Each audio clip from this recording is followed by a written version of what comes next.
Hi guys, welcome back to our channel.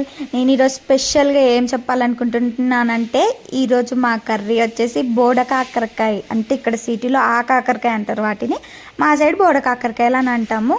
ఇది rainy season కాబట్టి ఈ సీజన్లో బాగా దొరుకుతాయి. అవైతే ఊరు నుంచి తీసుకొచ్చారు మా వాళ్ళు.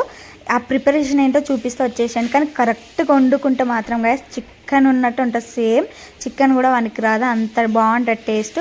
ఫస్ట్ అయితే ప్యాన్ పెట్టి ఆయిల్ పోసుకొని తాలింపు గింజలు వేసుకొని ఉల్లిగడ్డలు, పచ్చిమిరపకాయలు, కరివేపాకు ఇవన్నీ వేసుకొని మంచిగా మిక్స్ చేసుకొని మనం ముందుగా చాప్ చేసి పెట్టిన వెల్లుల్లి ఉంటుంది కదా, అది ఫస్ట్ వేసుకోవాలి. అది వేసుకొని మంచిగా కలిపి పెట్టుకున్న తర్వాత బోడకాకరకాయలు కట్ చేసి పెట్టుకోవాలి. ఇట్లా పొడుగ్గా కట్ చేసుకోవాలి.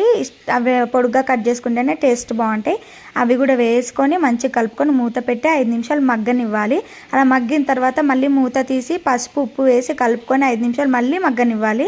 మంచిగా మగ్గిన తర్వాత మనకు కావాల్సినంత కారం వేసుకొని బాగా కుక్ అవ్వనిచ్చిన తర్వాత తింపేసుకోవడమే. టేస్ట్ అయితే నిజంగా నెక్స్ట్ లెవెల్ అని చెప్పొచ్చు. సూపర్ అంటే సూపర్ ఉంది గైస్. మీరు కూడా ఒకసారి తప్పకుండా ట్రై చేయండి. ఇలాంటివి తింటేనే మనకు అప్పుడప్పుడు హెల్తీగా మన సీజనల్ ఫ్రూట్స్ ఎలా తింటామో ఇవి కూడా అట్లనే తినాలి. ఎందుకంటే ఇవి సీజన్కే దొరుకుతాయి, వితౌట్ సీజన్ దొరకవు. కొన్ని రైనీ సీజన్లోనే దొరుకుతాయి, కొన్ని ఇప్పుడు మ్యాంగోస్ సమ్మర్లో దొరుకుతాయి.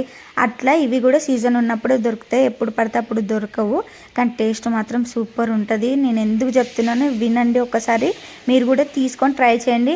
కానీ ఇప్పుడు ఈ సీజన్ కాబట్టి మనకి ఇక్కడ కూడా సిటీలో కూడా దొరుకుతాయి, కానీ రేట్లు మాత్రం మస్తు ఘోరంగా పగిలిపోతున్నాయి. ఇంకొక సైడ్ అన్నం కూడా అవుతుంది, ఒక సైడ్ ఈ కర్రీ కూడా అయిపోయింది. ఇంకా తినేయడమే.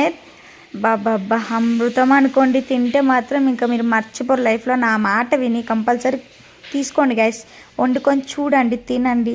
Thank you. మరిన్ని వీడియోస్ కోసం నా ఛానల్ని తప్పకుండా సబ్స్క్రైబ్ చేయండి.